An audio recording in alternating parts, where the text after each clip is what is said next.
Hey, welcome back to That 70s Card Show. I'm your host, John Keating, and I thank you for joining me as I took a look back at the cards and the culture of the very colorful 1970s.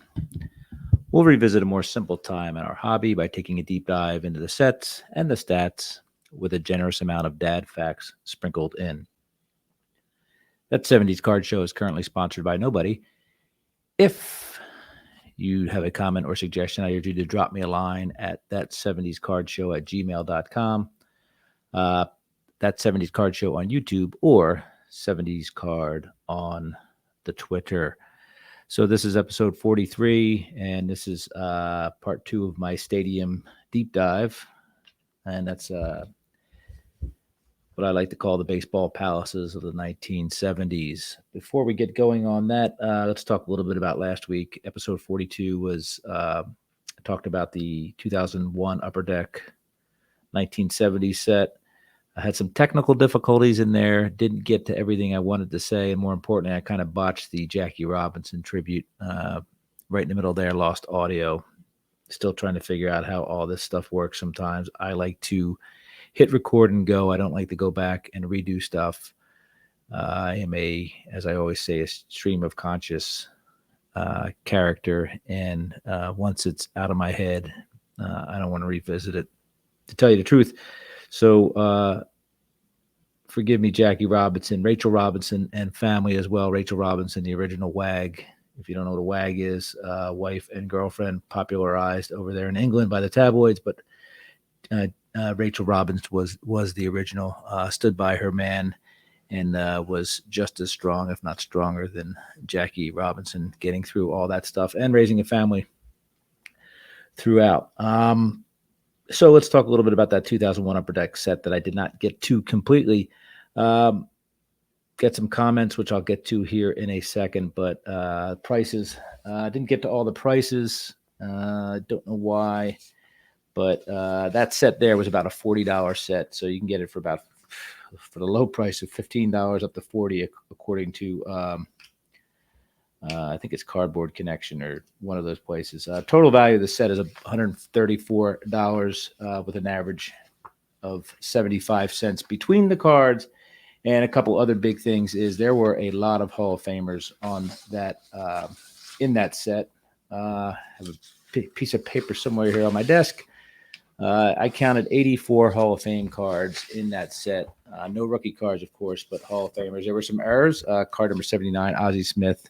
His stats have his batting average is actually his slugging percentage for the years 1978 through 1992. Al Kaline, card number 124, 1964 should be 1974, which I think highlights his 3,000th hit in baseball.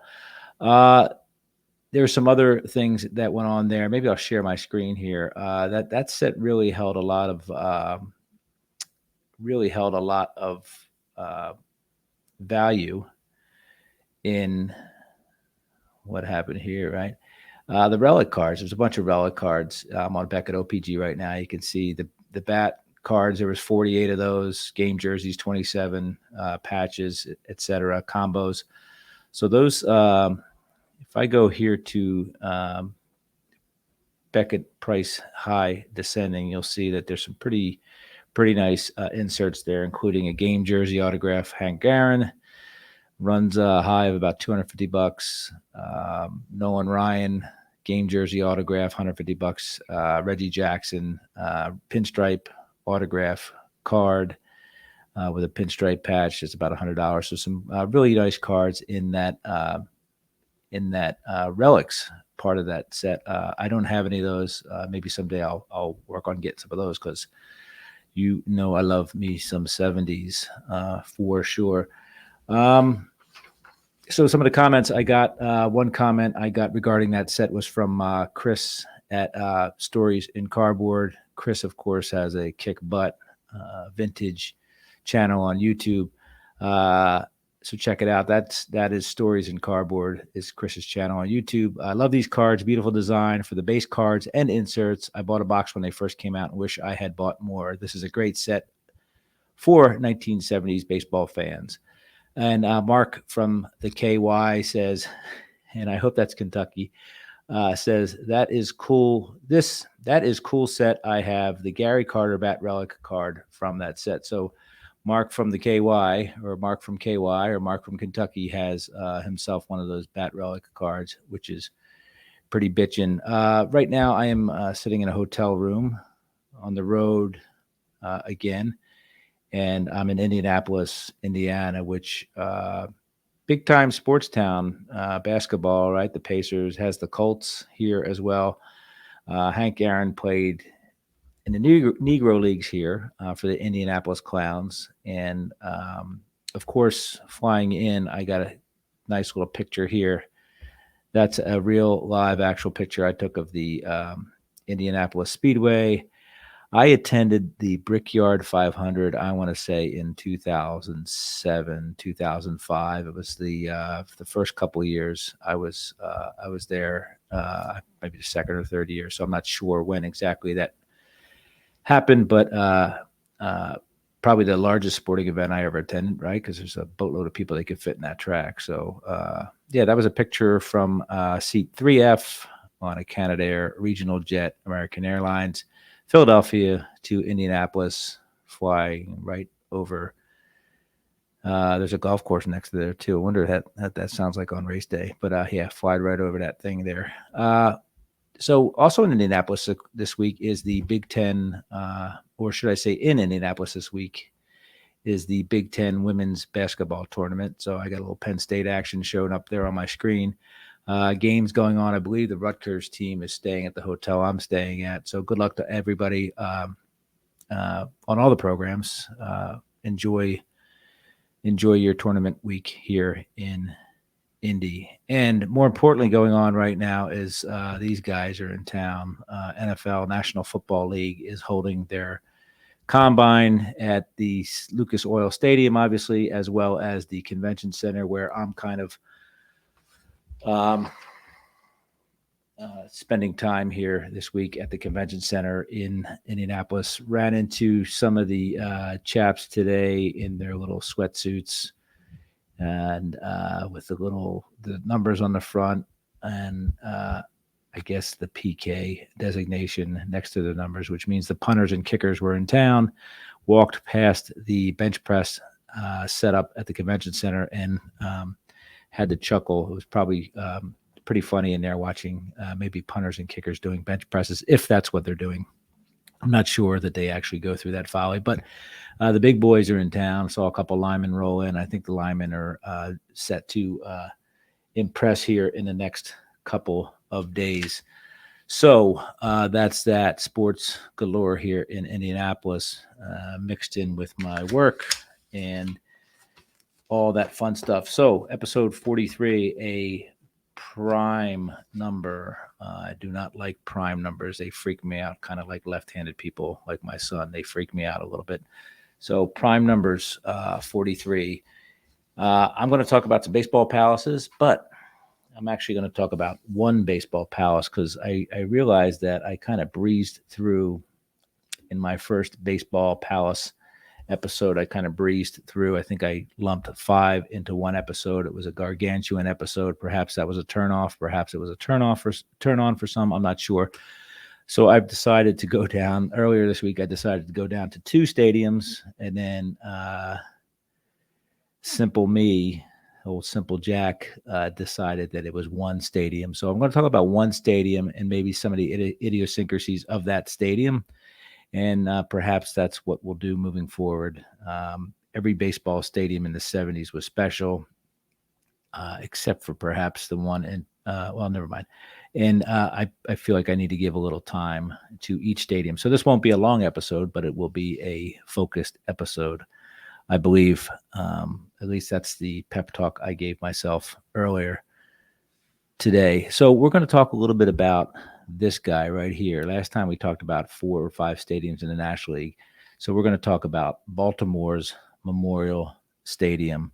And it has kind of a unique history, both in the city as well as in sports in general. I'll go over some stats here and some stuff that I dug up on the internet. The tenants at the primary tenants at the Memorial Stadium were the Baltimore Orioles in the American League of Major League Baseball, as well as the Baltimore Colts and the Baltimore Ravens of the NFL. This stadium opened in 1950. It was not constructed for the Orioles, but for the Orioles of I think the International League at the time.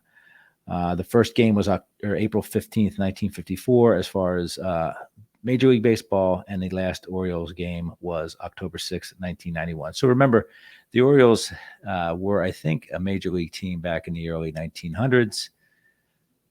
Then they were an International League team, I think, for many, many years.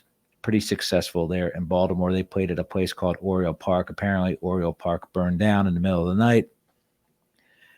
Your suspicions are probably correct there. And they started constructing this new stadium. And we'll talk a little bit about the construction here in a second, or maybe a few seconds. But anyway, again, last game, October 6, 1991, demolished April 21st, 2001, which is my 21st anniversary. And the memorial wall, which we'll talk about here in a minute. And if you're looking, you can kind of see that on the bottom. Actually, a bigger picture there now on my screen. The memorial wall was finally demolished in February of 2002. The surface was a bluegrass surface, and I'm not talking about the music. I'm talking about Kentucky bluegrass, probably. Capacity by years were 31,000 when it opened in 1950 to the minor leagues. They built a second deck on increasing the capacity by about 17 or 18,000. And then it kind of went between 47 and 49,000 for a couple of years. And then finally, when it closed in 91, the capacity was 53,371. It was kind of easy to do that because, as I said, it was built as a lower bowl first. They added the upper deck, and then they started kind of extending seats out and further and further to the field, to the outfield. Architect was L.P. Kukin Company. Builder was DeLuca and Davis and Joseph F. Hughes Companies. The city of Baltimore, as they say there, or they say Ballmer, they owned it, and it cost $6.5 million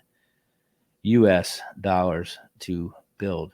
Again, Memorial Stadium was completed in 1950 to replace Oriole Park, which was the home of the local International League club, and that had burned down 6 years earlier.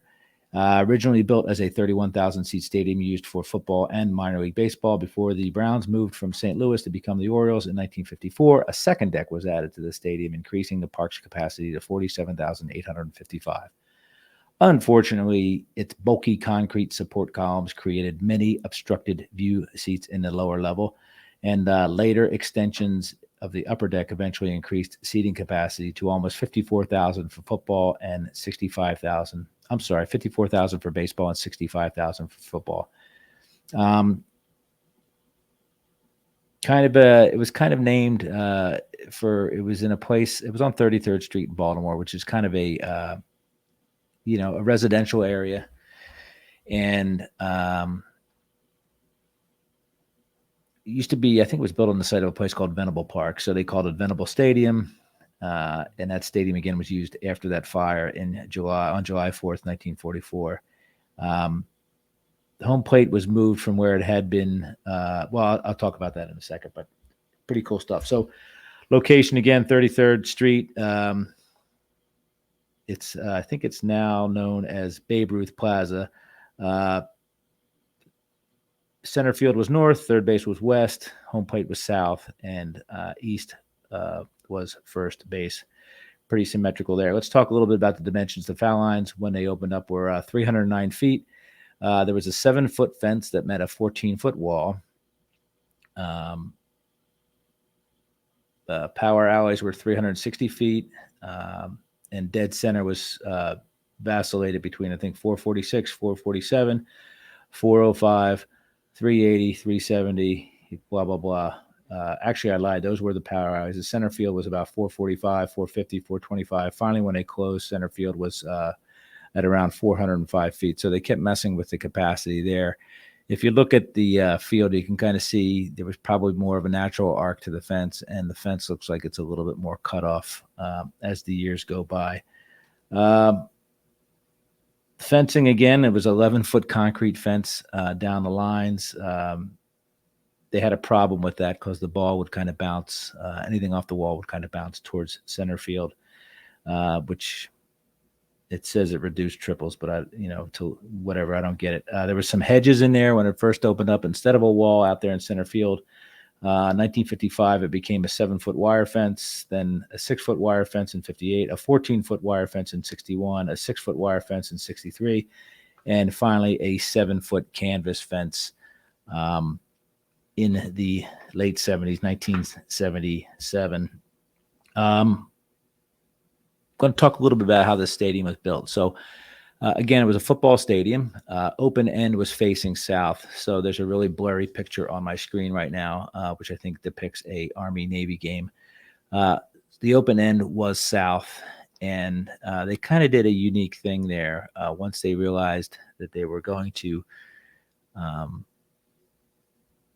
have co-tenants, football as well as baseball, they decided to start building a baseball field. So what they did is on that south side that was open, they started building what would eventually be the home plate end that was in the open end of a horseshoe. So they kind of finished off the horseshoe.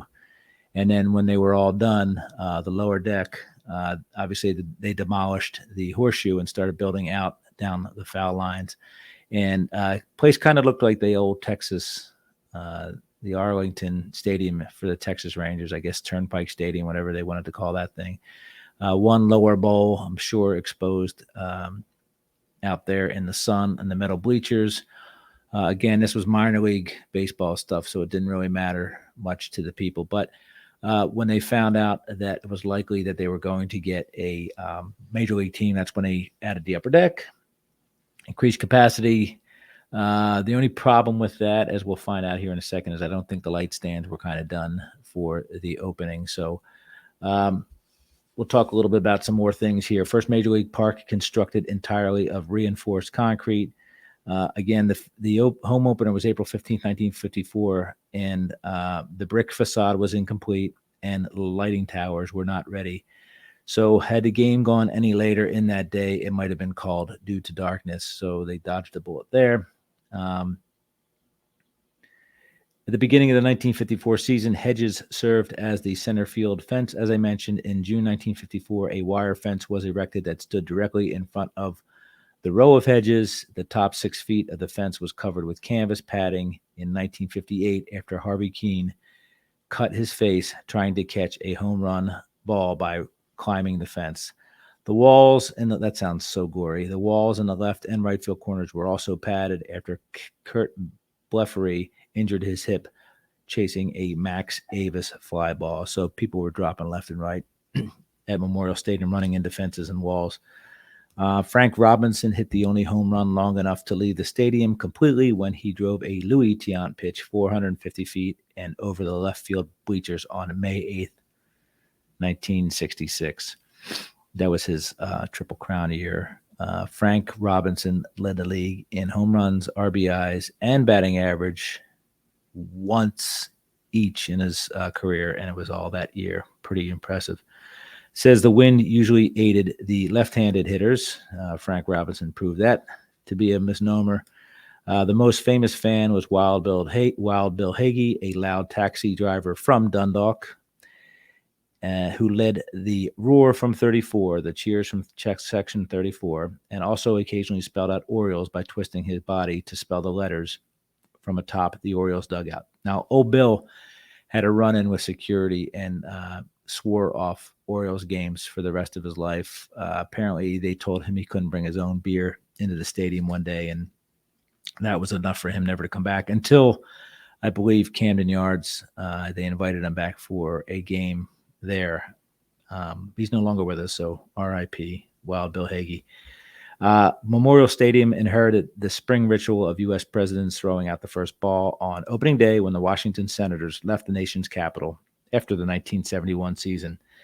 Fans yelled, "Oh," in unison when Star Spangled Banner reached the "Oh say does that Star Spangled Banner yet wave." If anybody's ever been to a Ravens game or a Orioles game or perhaps a Baltimore Skipjacks game, you'll understand that it's a pretty cool little tradition they have there.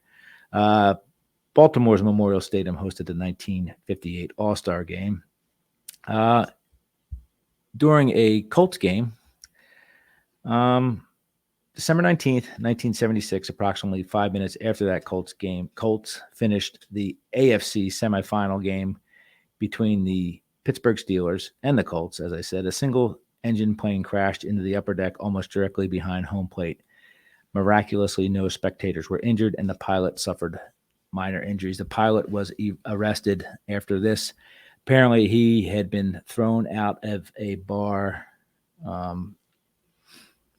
that was owned by a former Colts player and had been a little upset at that. So he decided to fly his airplane right into the upper deck of Memorial Stadium, which was pretty impressive that nobody got hurt at all, thankfully. The Bowie Bay Sox, a minor league team, played here for one season after the Orioles left while their own stadium was being completed.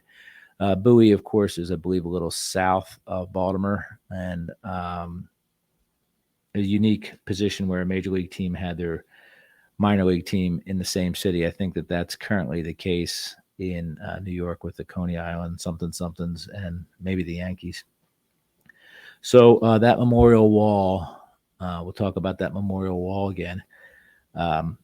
Very large and visible concrete plaque located on the outside of the ballpark behind home plate. The inscription read, "Dedicated as a memorial to all who served valiantly, fought in the world wars with eternal gratitude to those who made the supreme sacrifice to preserve equality and freedom throughout the world.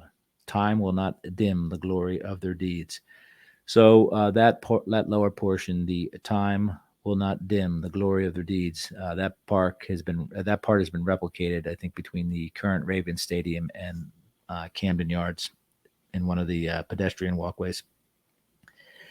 Summer of 2002, about 10,000 cubic yards of broken up concrete from Memorial Stadium was dumped in the Chesapeake Bay, about 5 miles north of Baltimore, to create a oyster reef. So the stadium lives on in the Chesapeake Bay. There was a fatality at the stadium, and it wasn't the airplane, obviously. But on May 2nd, 1964, a freak accident involving a stadium escalator caused the death of a teenage girl and injuries to 46 other children. That day, the Orioles held Safety Patrol Day to honor school children who served in their schools' safety patrols, in which they helped their fellow students travel to and from school safely.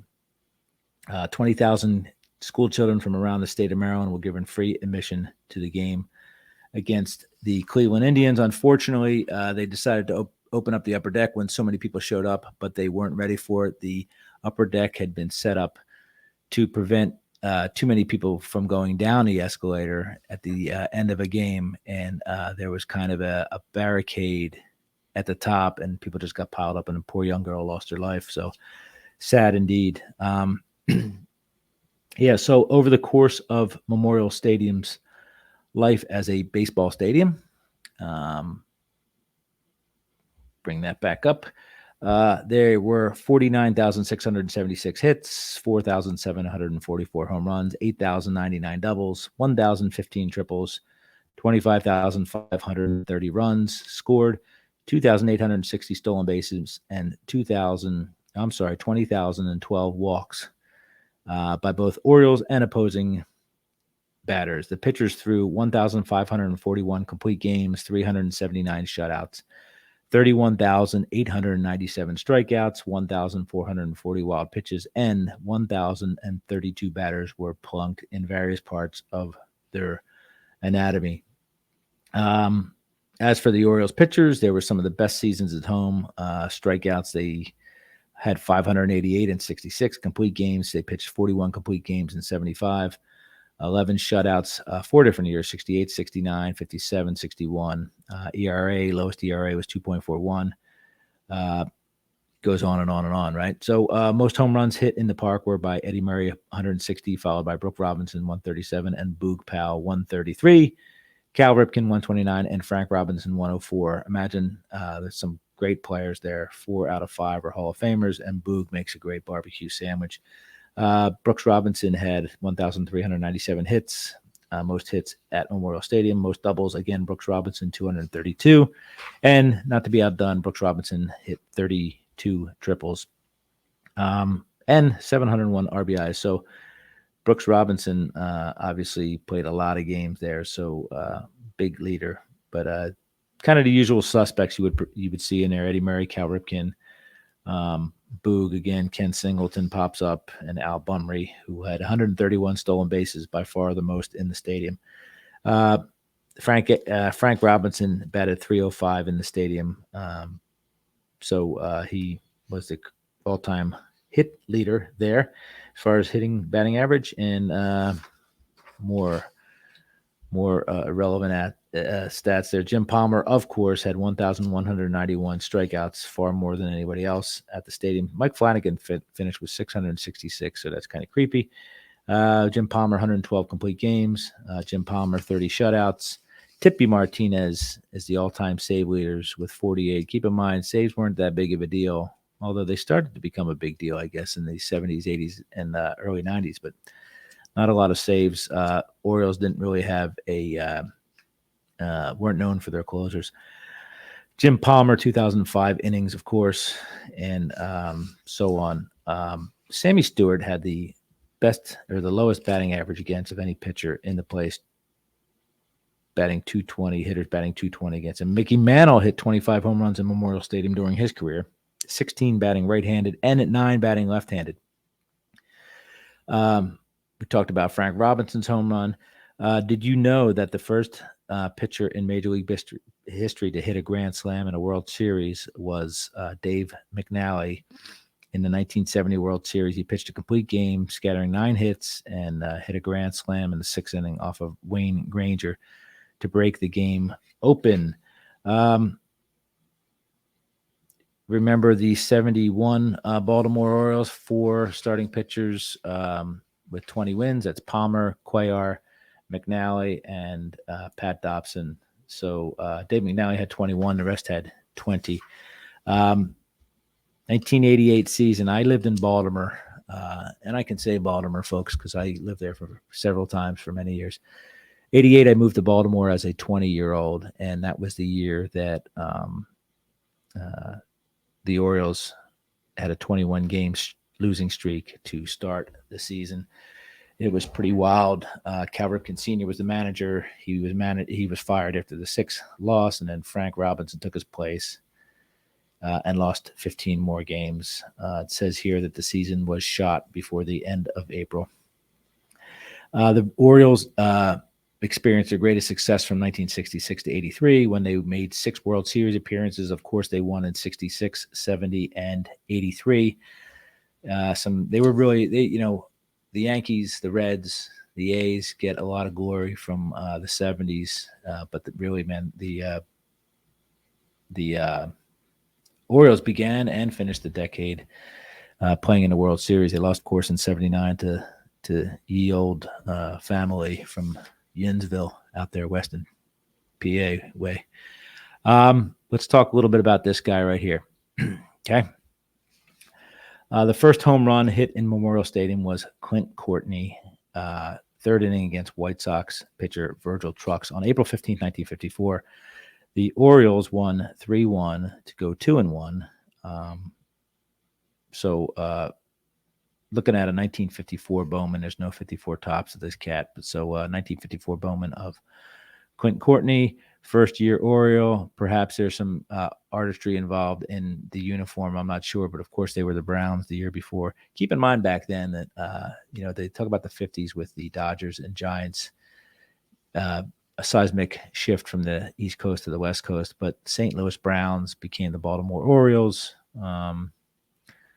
The Boston Braves moved to Milwaukee, and we saw that in the middle of, early 1953, but we saw that literally happen right in the middle of the 53 top set with a lot of the players as Boston Braves and then other players as Milwaukee Braves halfway through. Last home run was hit on October 5th, 1991 by Chito Martinez of the Orioles off of Mark Leiter. That was Cheeto's 13th home run of the year. The last game was October 6th. The Tigers beat the Orioles 7-1. 50,700 people showed up for that game. It was a day game, a Sunday. Frank Tanana was your winner there. Bob Malachy was your loser. The Orioles, of course, as I said, were very good in the 70s. Let me look at something here. I can't pick up this piece of paper. There we go. 1970, of course, they beat the Reds 4-1 in the World Series. They also beat the Twins 3-0 in the divisionals, or I guess they would be the NLCS because there was only 2 teams in the playoffs from each league.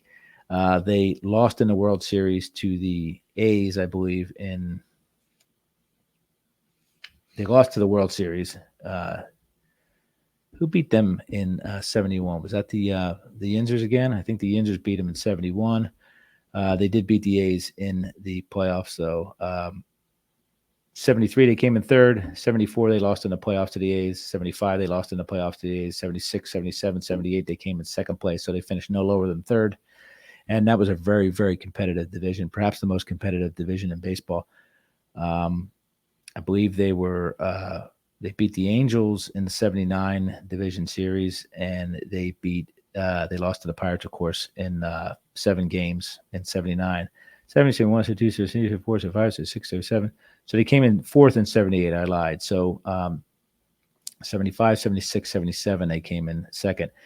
Now we're talking about the Red Sox, who continually finished either in second or third during those times. A's, the Hoochie McCooches, the Yankees obviously would be good from about 75 on. Really, really good baseball played in that American League back yonder. Of course, 3 world championships from the A's, 2 from the Yankees, and 1 from the Orioles. So the American League wins the Decade Series. 72 obviously was marred by a little bit of a strike. I'm not sure how many games were missed, but I know that at Memorial Stadium only 77 games were played, and I think 155 games were played that year. Now, oddly enough, in 72, the Red Sox lost by half a game to the Detroit Tigers, and the Tigers actually played one more game. I guess baseball saw it unnecessary for a team that finished a half game out with one less game play. They found it unnecessary to play baseball. So obviously that year attendance went down a little bit, but it's kind of 4 games is kind of on par with the they draw. They would consistently draw around 1 million people. From 70, 71, again 72, around 900,000 with missing about 4 games. 73 creeped up. 74, and then by the end of the decade, 79, of course, they were drawing 1.681 million people to the park. The decade attendance was 10,854,563 for the Mighty O's, which is probably in the upper half of I don't know, maybe that's around the middling mark, but they were a very good team at home in the 70s. Of course, Reggie Jackson played there in 76, and but they were a very good team at home. They had a 618 winning percentage over the decade, as opposed to a 590 overall winning percentage. So obviously, definitely better on at home. In 1970, they had a 728 winning percentage, which was bat crap crazy. So in 72, that strike season, they were a sub 500 team at home. So anyway, so that's that. It's Memorial Park or Memorial Stadium, the old gray lady, as they used to call it there in Baltimore. I regret that I did not go to Memorial Stadium again. I moved there when I was 20, so I lived there from 20 to about 22 when I moved to California.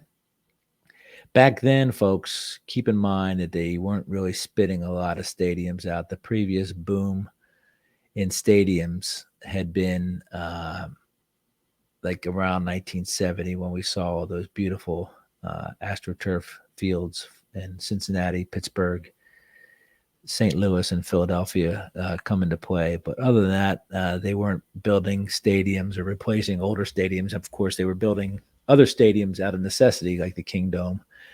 But otherwise, I figured that stadium would be there forever. There's a couple cards that we can look at from Memorial Stadium if you'd like. There's the 1988 Fleer. I think that this shares a card on the other side. It's either stickers or it's like San Diego Padres. It's probably stickers, right?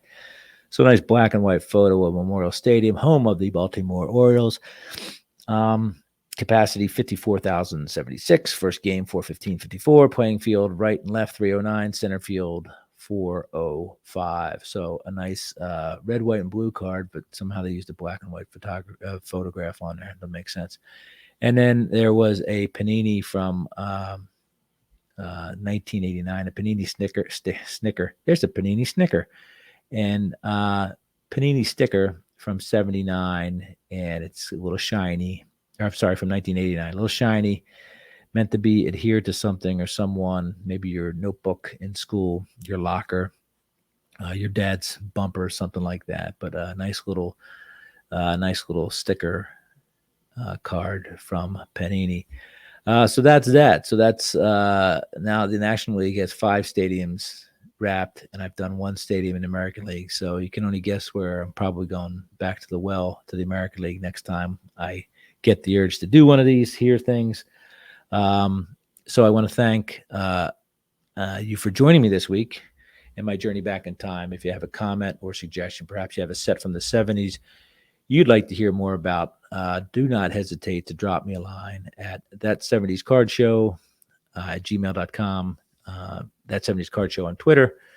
I'm sorry, ThatSeventiesCardShow on YouTube, and Twitter is at 70SCard. Now, it's the big weekend, first week of March, and I know there's a Dallas Card Show. I know there's a Philly show, and I've heard of some other shows. So have a great time out there on the shows. Don't get too discouraged by the young bulls with their shiny cards and their plastic boxes on wheels. So just sit back, have a good time, look at your vintage cards. Just enjoy life. It's a great time for the hobby. It's a sucky time for baseball, but when your growth has been stunted like mine, everything's okay. Open up a binder, open up an 800 count box, just look through the cards and enjoy the cards. Enjoy the moment. I think like they say about golf, a bad day at a card show is better than a good day anywhere else. So enjoy yourselves, folks. Thank you to all the wonderful content creators out there that keep me and others entertained. I appreciate the work you guys are doing, and gals. I think there's nothing like it in the world. So keep on hitting record, keep on hitting publish, and keep on bringing the heat. And that's that. Remember, we have Mango Safari playing us off on the old podcast. Enjoy your collecting, enjoy your collection, and then just be safe, everybody, and have a great time, whatever you're doing this weekend. Later, Gators.